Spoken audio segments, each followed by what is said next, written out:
Well, good afternoon to you. It's 5:06 now. News Talk 105.9 WMAL, where we're making sense of the news. You can join us today, 888-630-9625, 888-630-WMAL. We live in a wild time where some states have codified child abuse into their laws. Others are banning that. Idaho has a law to ban child sexual mutilation. And yesterday, the United States Supreme Court said that they can continue to enforce that ban as the case is heard in the court system, and eventually they may decide on the merits. But for now, Idaho can continue to ban child sexual mutilation in their state. Meanwhile, California, which is often one of the craziest places in our entire country, is a sanctuary city, that is a sanctuary state, rather, for child abuse, unfortunately. For more on this, I want to bring in a father now who is right in the middle of it all.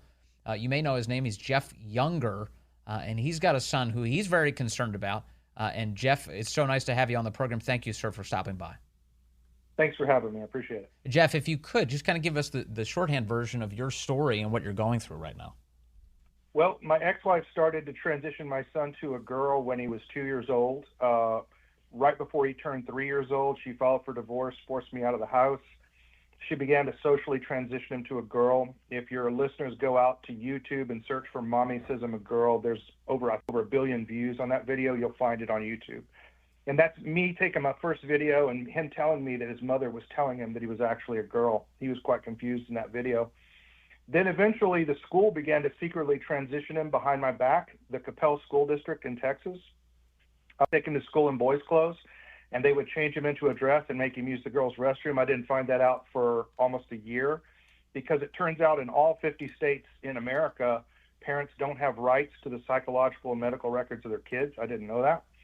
We went to a divorce, and eventually we had a huge trial in 2019. I won 50-50 custody and a check on all medical procedures.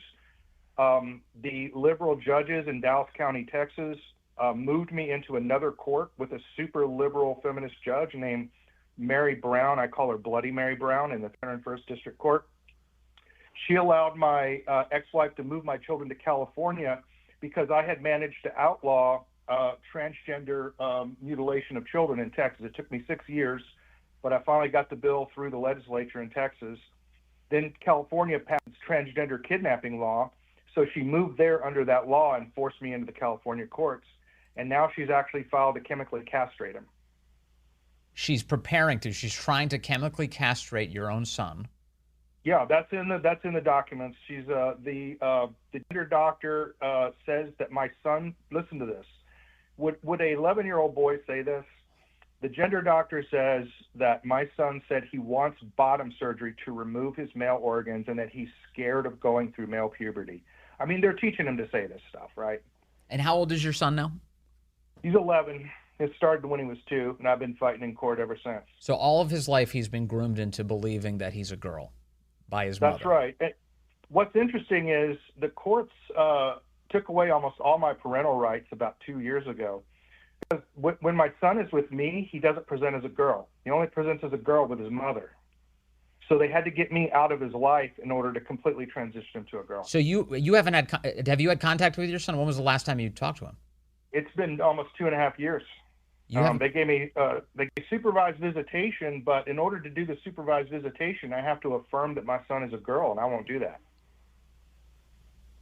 That's insanity. So, so now you get updates. How do you find out about your son's well-being or lack thereof? She has well, actually, under Texas law, if you're a joint managing conservator, which I am, it's illegal to not for a judge not to give me notification requirements. But the judge specifically said she doesn't have to notify me of their school, medical, or anything.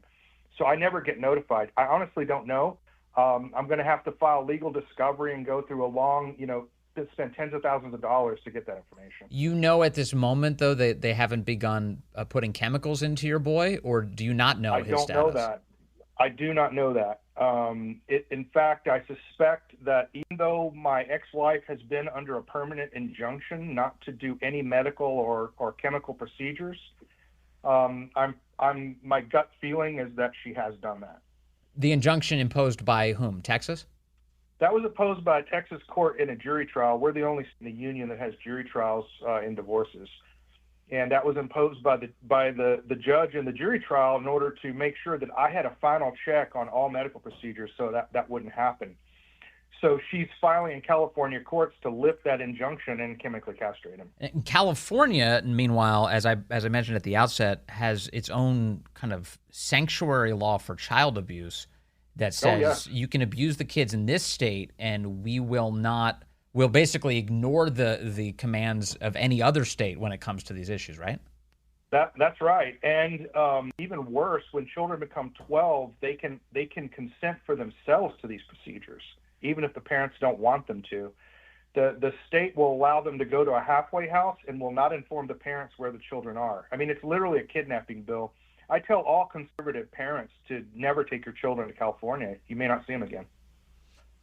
I imagine somebody along the way has warned you what it would mean if you actually tried to rescue your child from this. Yes. And the question is, where would you go if you rescued them, right? I mean, we don't have any conservative states that have done similar sanctuary bills for children to avoid these mutilations. This is one of the problems that we have is our conservative legislators are just not as aggressive as the left. You know, the left is saying that if you don't do these gender procedures, you're a child abuser, but I can't get the sexual mutilation and chemical castration of children classified as child abuse in Texas, for God's sakes. What will happen to your boy? What will happen to your boy if his mother brings him down this medical path? What are the consequences here? The first thing that will happen is that they will administer puberty blockers. Those puberty blockers, if taken long enough, will cause him to become infertile.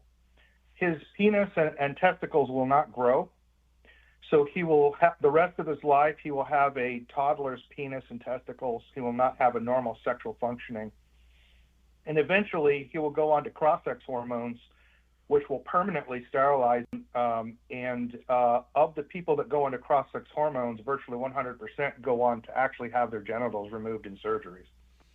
All of the data show that this is a complete disaster for children, especially. In fact, the UK just came out with the results of a multi-year study, which I guarantee you have more knowledge than I do of it, given the particular interest you have in this subject, obviously. Yeah. But they concluded that this is a disaster. This should not be done to kids.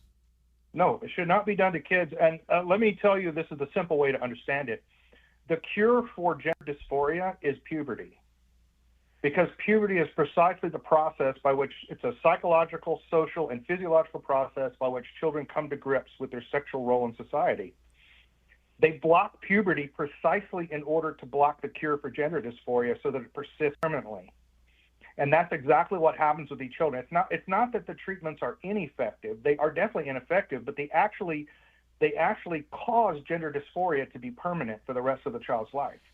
Well, that's one of the most insightful and succinct descriptions I've heard ever on this subject, because you think about like anybody, all of us in our going through puberty, it's an awkward phase. You're figuring things out. There's clearly a psychological component to it, but that's sort of the point. That's the human body. Yeah, that's 99.9% of the kids that if you just do watchful waiting, they just grow out of it. Yeah. So from the age of 2, I mean, what always struck me about your story is just how early it was that, as you put it, and as was demonstrated in that viral video, that your ex-wife put into your son's head this idea that his body was a mistake. I don't even really know what to ask you other than like, how could that happen? What was that like to see him growing up under that impression? It was really scary to me. You can hear the tremors in my voice when you listen to that video. Mommy says I'm a girl. Yeah. But I'll tell you how I approached it, and this is probably the best way to think about it. I was once asked on the stand what it was like watching this happen to your son, and I said, here's what it's like. It's like sitting in a chair with a judge watching you, and your child is being sexually abused right in front of you. And if you get angry or act out in any way, you'll lose your children. You have to be the calm one while the other one abuses your child. That's what it's like. And my son what's interesting about him, because he never presented as a girl with me. I just tried to show him how great it is to be a man. My son is an excellent boxer. I mean, he's like in the fifth standard deviation of boxing. At his age right now, he could probably be, in contention for, youth boxing in his state. Like, he's that good. Wow. We showed him how to box. We got him into wrestling. His brother is a wrestler, not a boxer. So you can imagine how much fun we had around the house with a spin-move boxer and a wrestler. We played football. We went hunting. And I just showed him how great it was to be a man. And he was really responding to that. And then he told the court-appointed counselor here in Texas, her name is Susan Fletcher, and he told her that he didn't want to be a girl and that he wants to be a boy, and even recorded himself telling her because she wasn't listening to him. And the counselor actually initiated a CPS investigation against me for forcing him to say he wants to be a boy. He thought at a young age, he decided to record himself talking to this counselor to make sure that it was captured? Yeah, he asked for a watch. He wanted an Apple Watch, and I was like wondering what's going on. And finally he said, like, look, I'm telling her these things, but she never responds to me. Yeah. And so when he actually recorded himself saying, I want to be a boy, and then she saw she was being recorded because he didn't hide it, she initiated a CPS investigation against me. So do you get the impression that he would adopt this framing that, in fact, that he was actually a girl around his mother because what was the incentive for him? Was he trying to, appeal to her sensibilities? Was he scared of her? What was the motivation there? So both of my sons love their mother, and I want them to love their mother. Sure. And I think they need their mother. Even when you have a crazy mother, you still need your mother, yeah. right? Yeah. My son learned from an early age, at the age of 2, that his mother would not love him if he wasn't a girl. So there was a looming threat over him as a result. Yeah. And his sisters, he has sisters, and they wouldn't love him if he wasn't a girl. So this is how he got love and attention when he was young, and it's just become a habit now. It is so killer to hear you describe all of this, because I keep thinking, and I think most of our audience is thinking, she's the one who's abusing these children, and you're the one who's blocked from seeing these kids? I mean, are you? Can you not see any of your children? No, I can't see. I have 2. The daughters are not mine; they're hers. I was a stepfather. I have 2 boys. They're twins. They're not identical. James and Jude. I named them after the boys of Jesus, and I can't see either one of them. You mentioned partway through this conversation that you are trying to urge conservatives to, first of all, grow a spine, but secondly, to establish a sanctuary to protect kids from these abuses. What other public policy pressure do you think needs to be placed on lawmakers to right this? So, I'll just be honest with you. I spent 6 years trying to get the Texas legislature to pass a bill banning these procedures. Yeah. Texas was actually one of the top states that was doing it. One of the largest gender clinics where they were doing this to kids was actually in Austin, Texas. And it was only like a couple of miles from the Capitol even. So what I found is I was talking to a legislator in North Texas trying to get him to sponsor my bill. And I realized I was trying to convince somebody that cutting the balls off a little boy was wrong. And I just decided I wasn't going to do that anymore. I really think we have to stop asking conservative legislators and trying to convince them to do things. I think we need to start going after their donors. I think we need to start going after their businesses. And I think we need to let people know if they don't do the right thing. I think right now we have to stop thinking about persuasion and start thinking about forcing our elected officials to do our will. And I think this issue shows most clearly, this is the most immoral issue since slavery. And I'm sitting there trying to convince conservatives to pass a bill. Yeah. So I think we have to stop thinking about persuasion and start forcing our guys to do it. And we have to be willing to take them out of office and endure some short-term pain if they don't. All right. Hard to blame you taking that position. Jeff Younger, a Texas father, is right in the middle of all of it right now. Sir, thank you very much for your time today. We'll talk to you again soon, sir. A great conversation with Jeff Younger. I don't even know how he does it. I do not know how that guy stays composed in the midst of all of this and what's happening to his son. And he's just told to sit there and take it. I can't even imagine. My colleague over at the Daily Caller, Mary Rook, was writing about him this week. Headline, California is about to bring a dad's worst nightmare to life. And as he described it, I couldn't help but think, that's a nightmare. I completely agree. Mike is in Sunshine now, calling in on line 2. Mike, good afternoon. You're on the Vince Coglianese Show. Vince, thanks for taking my call. My heart breaks for that man. But they're already, these butchers, I think it was Rhode Island, they're already trying to reduce the statute of limitations. They know what's coming. These doctors, these health systems, they know the lawsuits are coming. And I believe it's Rhode Island that they were in the state legislature lobbying to reduce the statute of limitations so that, only 2 years after bottom surgery and then all bets are off, right? We need to make sure that those types of laws do not get passed. The other types of laws that we need to make sure get passed are the malpractice insurance companies. They're going to go and try to get subsidized by government, the premiums being paid to them and the claims being paid out. We cannot let those malpractice insurance companies get subsidized.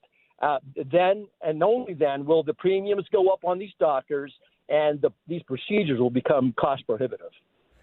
It's my goodness, I do hope the floodgates open up soon to bring some pain to all the people who've abused so many children now through the years, and it's only accelerated. That something good has to come from all of this, and trying to even begin to make some of these people whole is an appropriate first step. Yeah, the accrediting bodies, the AMA, the American Pediatric Association, they have to be sued as well. Yeah, they've been totally corrupted by this. Disgraceful. Yep. Just totally disgraceful. Mike, thank you. Yeah, they say they represent pediatricians. They're abusing children. So much for do no harm. It's like actively do harm has become the guiding principle. Coming up, we've got a lot for you. We've got some remarks from the media. This is the Hillary Clinton world of everyone who doesn't support me is deplorable. The media is doing a lot of that these days to justify tyranny against you and against the guy you might want to vote for. More on that in just a moment. We'll break it all down, all on the Vince Coglianese Show. Good afternoon to you. It is 5:35 now. News Talk 105.9 WMAL, where we're making sense of the news. You can join us today at 888-630-9625, 888-630-WMAL. Yeah, we've got a very crazy left. They're getting upset that Donald Trump might win this election, so they're getting more and more angry about that. They really hate when people go in a different direction from where they want us to go. And among the people who are upset about this are filthy rich millionaires like Katie Couric. What's she up to these days? She was over on Bill Maher's podcast. He's got a podcast. And she said it's stupid people who are making Trump possible. It's always the stupid people. The socioeconomic disparities are a lot, and class resentment is a lot. And anti-intellectualism and elitism is what is driving many of these anti-establishment, which are Trump voters. They're Trump voters, these anti-intellectuals. They have no interest in the pursuit of intellectual achievement whatsoever. They're dumb. They're just dumb. Dumb people who are Trump voters. It kind of makes me think. First, I often talk about the difference between the average American lefty and the average American righty, so long as you're going to use that framework. And my sense is that conservatives, by and large, are much more literate about what's happening in the world than liberals are. Look at it, for example, what's going on with NPR right now, right? So you have a whistleblower, just came out of NPR, Yuri Berliner, about a week ago, and writes a piece. He said he was there for a quarter of a century, and he says, it has gotten so bad. He's like, I love NPR. I want them to get back to the mission that I signed up for. But over these 25 years, I have seen them become so corrupted by their left-wing ideology, they can't even think clearly about the news. Everything is filtered through the lens of race and sex and gender and ideology and on and on and on. It's demented, and it's destroying the news product at NPR, which, by the way, is funded in no small part by taxpayers all across the country. And he'd like it to be fixed.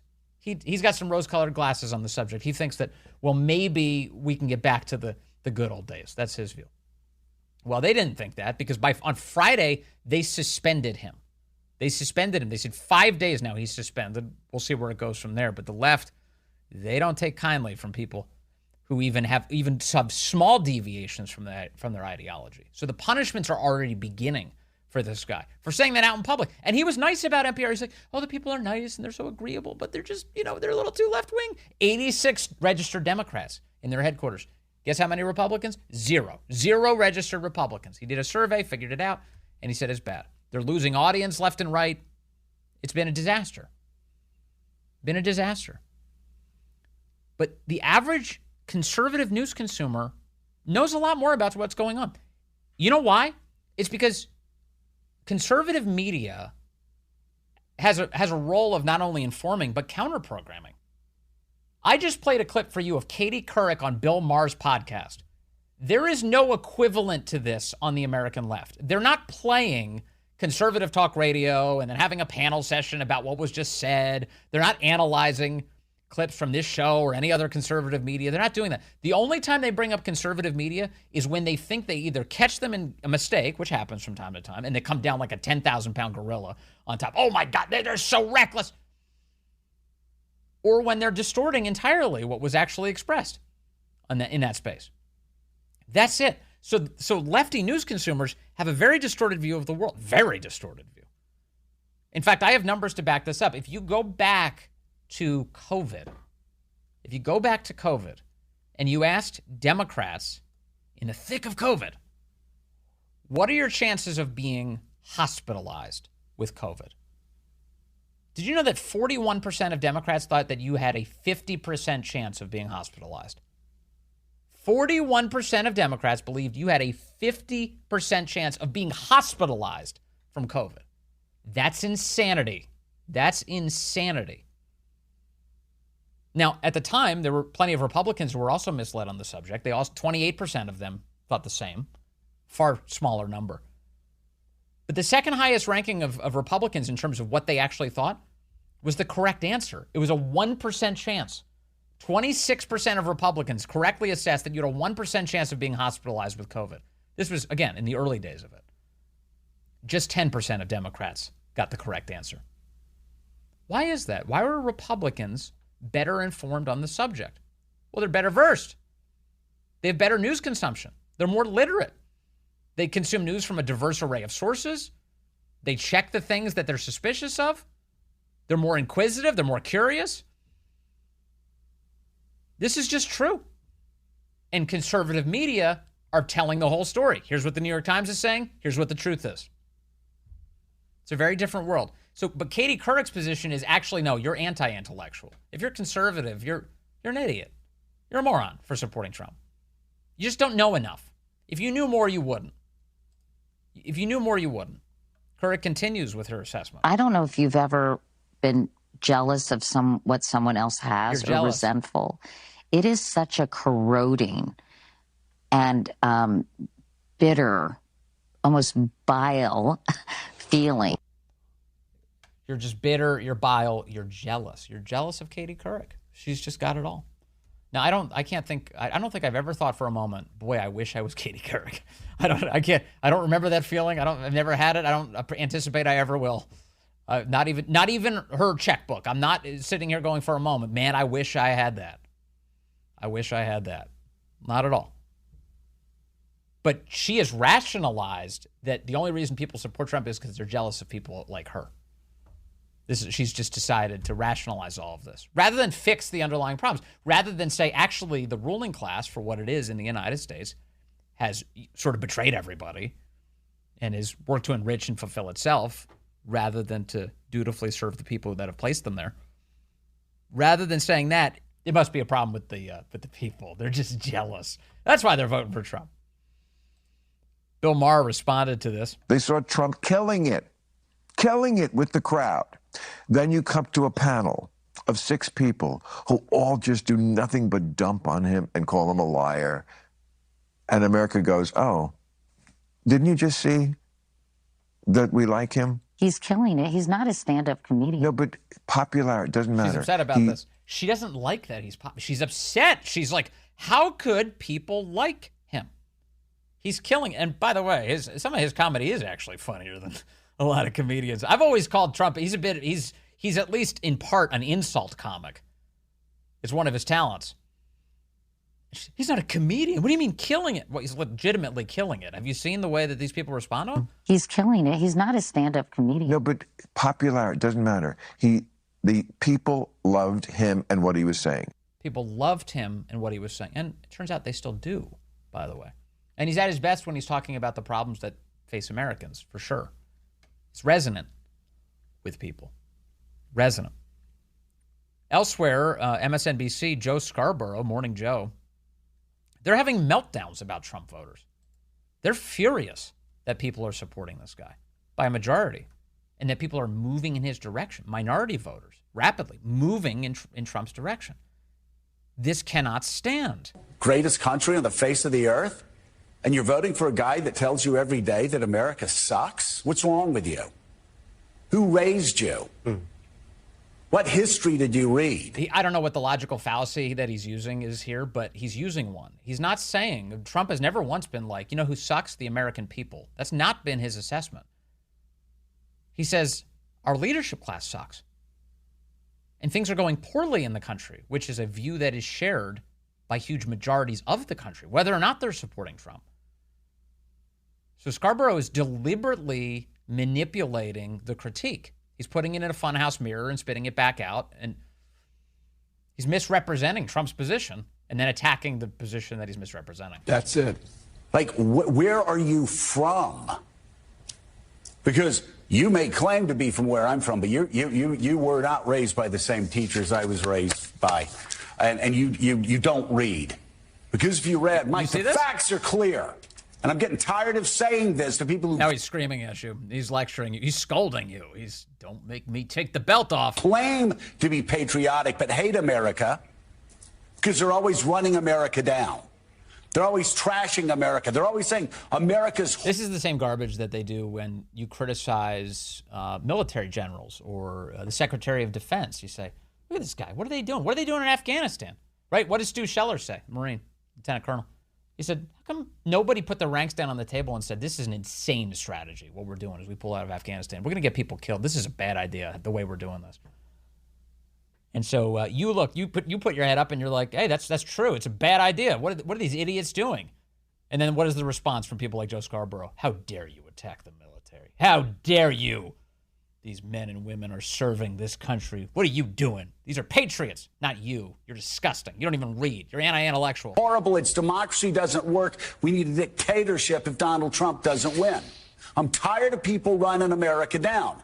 And on Fox News, and I'll just say it, on Fox News, they didn't want to show Donald Trump in trial. So they got 3 protests and said protests shut down America, basically. This weekend, there were...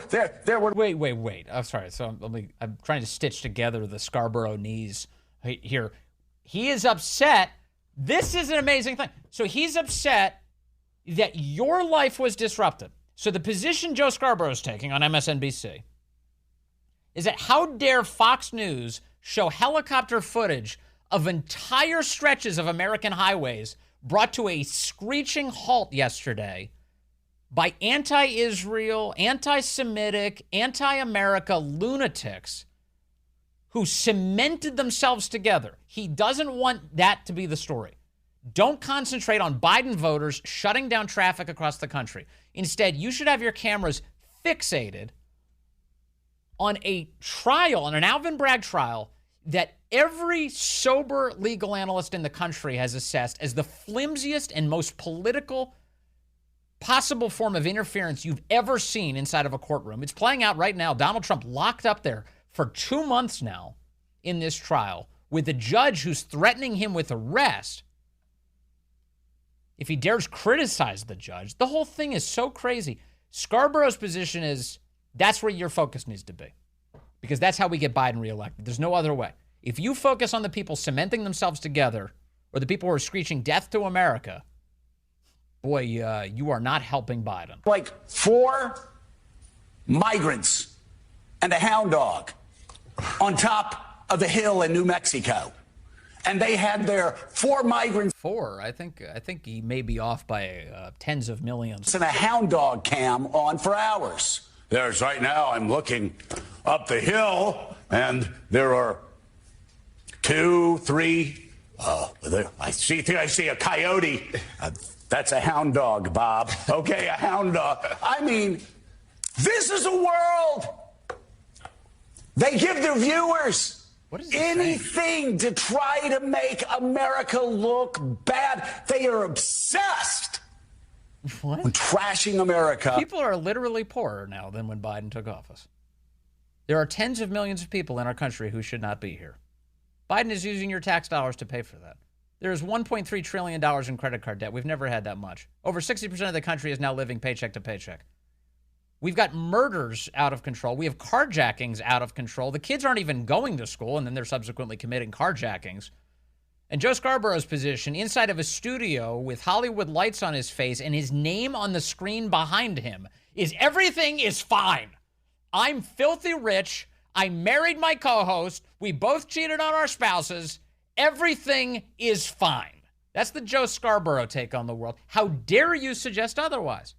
When America is stronger, more powerful than ever before. Its economy stronger and more powerful than ever before. So what do? What a scam. They find a trans athlete in Utah. Our world's coming to an end. Help us, Jesus. The country ain't the... Minimizing the displacement of women and the mutilation of children. Things are going great over on MSNBC. That's not a nervous breakdown we just heard or anything. You know what they were also upset about? Tom Cotton yesterday saying Americans might need to start bringing back order into their own hands. It is our country, after all, just to remind everyone. You don't need daddy government to do everything for you. I agree with you that you have to get to these criminals early. If something like this happened in Arkansas on a bridge there, let's just say I think there'd be a lot of very wet criminals that have been tossed overboard, not by law enforcement, but by the people whose road they're blocking.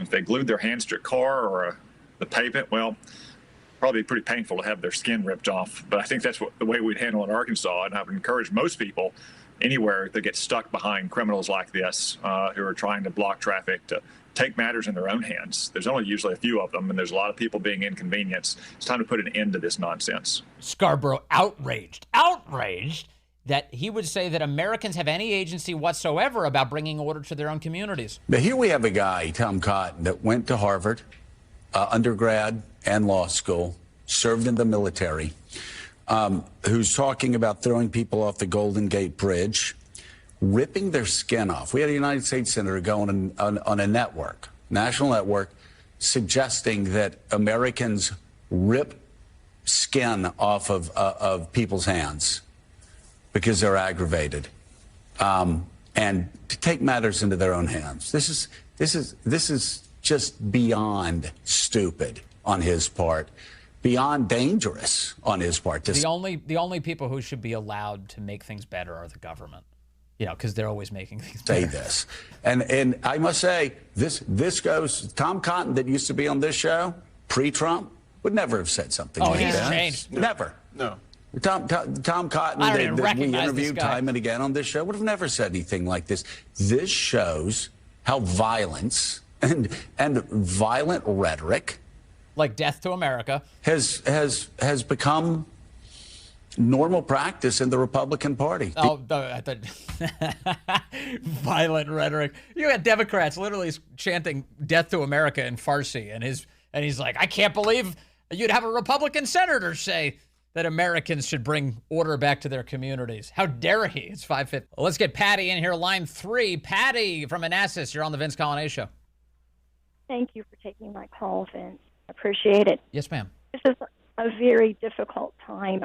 I grew up in the 50s, 60s, 70s, and I've tried to impart on with my daughter, this is just not the way it was. And, of course, when she was growing up, she said, Mom, I don't ever remember it being this bad. Yes.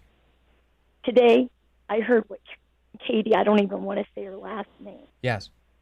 When she said that the Trump supporters are anti-intellectuals, well, what makes her such an intellectual? I would say the majority of a lot of my friends who I test they're intellectual, but they make sense. They are commonsensical. Yeah, no, common sense is the key. You need street smarts these days to survive in Biden's insane America. More critical thinkers. We're trying to create them every day right here on WMAL. The great one, Mark Levin, up next.